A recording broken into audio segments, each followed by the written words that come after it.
I'm on a mission to travel 100 countries in the world, and this is my 34th country, Ukraine. Arrived in Ukraine and the start was not as smooth as I had anticipated. I was applying a visa on arrival and it took me 2 hours. The guy even ignored me, thinking I was from China. However, upon realization that I was a Singaporean, he chose to serve me first.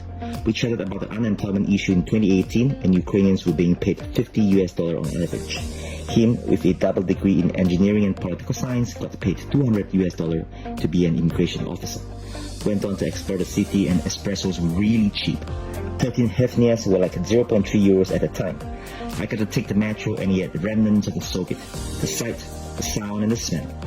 Even the clock changes only every 5 seconds.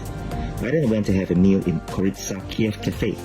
It was just 6 euros and I was the only one in the restaurant.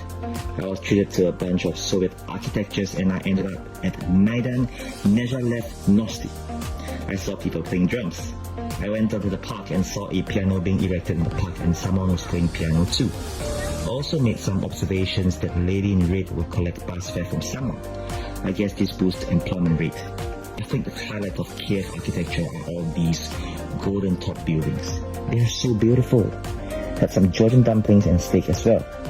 I also tried the chicken Kiev local dish which was not documented. I then went to visit bar number 6 and met a Polish people bringing a meter.